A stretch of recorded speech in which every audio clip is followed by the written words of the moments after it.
Halo semuanya, hari ini kita akan membahas salah satu komoditas yang mungkin sering kita dengar, tapi tidak terlalu tahu detailnya. Ya, kita akan ngobrol tentang karet Thailand.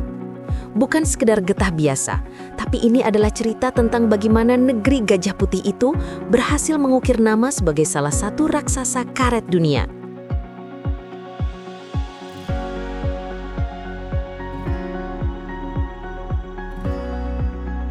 Mari kita mundur sebentar. Pohon karet atau Hevea brasiliensis sebenarnya bukan tanaman asli Asia. Aslinya, dia dari lembah Amazon di Brazil. Lalu, bagaimana bisa sampai ke Thailand? Ternyata, ini ada kaitannya dengan masa kolonial. Pada akhir abad ke-19, benih pohon karet diselundupkan keluar dari Brasil oleh orang-orang seperti Henry Wickham dan dibawa ke koloni-koloni Inggris di Asia Tenggara, seperti Malaysia dan Sri Lanka. Iklim dan tanah di wilayah ini ternyata sangat cocok, dan pohon karet pun tumbuh subur. Dari sanalah tanaman ini kemudian menyebar ke negara tetangga, termasuk Thailand. Nah, yang membuat Thailand spesial adalah komitmennya. Berbeda dengan negara lain yang mungkin fokus pada berbagai komoditas, Thailand benar-benar serius menjadikan karet sebagai tulang punggung ekonomi, khususnya bagi masyarakat di pedesaan.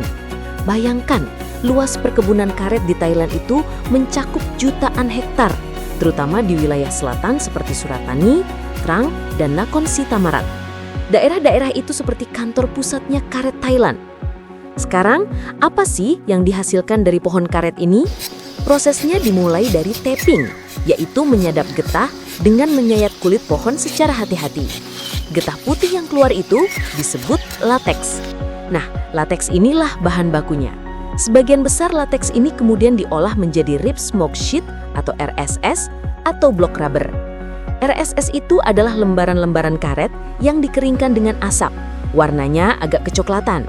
Proses pengasapan ini bukan cuma untuk mengeringkan loh, tapi juga memberi kualitas stabilitas tertentu yang disukai industri.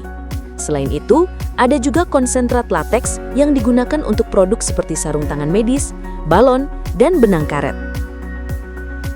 Lalu kenapa karet Thailand ini dianggap berkualitas? Rahasianya ada pada standar.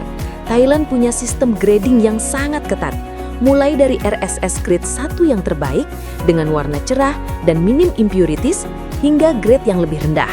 Standar yang jelas ini membuat pembeli dari seluruh dunia percaya dan tahu persis apa yang mereka beli. Petani dan pengolah di Thailand juga sangat terampil dalam menjaga konsistensi kualitas ini dari kebun hingga ke pabrik. Tidak berlebihan jika dikatakan bahwa karet adalah emas cair bagi Thailand. Negeri ini konsisten menjadi produsen dan eksportir karet alam terbesar nomor 1 di dunia. Ekspornya mengalir ke segala penjuru, terutama ke China, Amerika Serikat, Jepang, dan Malaysia. Karet Thailand menjadi bahan baku utama untuk industri raksasa dunia, mulai dari ban mobil yang kita kendarai, komponen industri, hingga perlengkapan medis yang menyelamatkan nyawa. Kontribusinya terhadap perekonomian Thailand sangatlah besar, menciptakan lapangan kerja bagi jutaan orang, mulai dari petani kecil hingga pekerja di pabrik-pabrik pengolahan. Tapi, tentu saja, tidak semuanya semulus. Industri karet juga menghadapi tantangan. Harga karet di pasar internasional itu fluktuatif, naik turun seperti roller coaster. Ketika harga jatuh, para petani kecil yang paling merasakan dampaknya. Selain itu, ada juga tekanan global terkait isu lingkungan. Karena perluasan perkebunan karet kadang dikaitkan dengan deforestasi. Tantangan lain datang dari produk sintetis yang terbuat dari minyak bumi yang harganya kadang bisa lebih murah. Melihat masa depan, industri karet Thailand tidak tinggal diam. Mereka terus berinovasi. Salah satu caranya adalah dengan meningkatkan nilai tambah. Daripada hanya menjual bahan baku mentah atau setengah jadi, Thailand kini gencar mengembangkan industri hilir. Mereka memproduksi sendiri barang-barang jadi bernilai tinggi seperti sarung tangan bedah berkualitas premium, ban mobil bermerek, hingga kondom. Dengan demikian, mereka tidak hanya tergantung pada harga karet mentah saja. Penelitian untuk membuat pohon karet dengan produktivitas lebih tinggi dan lebih tahan penyakit juga terus dilakukan. Jadi, begitulah kira-kira sekelumit cerita tentang karet Thailand. Dari sebutir benih yang dibawa dari benua jauh, kemudian berubah menjadi komoditas primadona yang menggerakkan roda ekonomi sebuah bangsa. Ini adalah kisah tentang ketekunan petani, inovasi industri, dan strategi sebuah negara dalam memainkan perannya di panggung global. Karet Thailand bukan sekedar komoditas, tapi adalah sebuah cerita sukses yang terus ditulis hingga hari ini. Nah, kalau kalian sendiri, pernahkah terfikirkan perjalanan panjang di balik barang-barang yang menggunakan bahan karet di sekitar kita?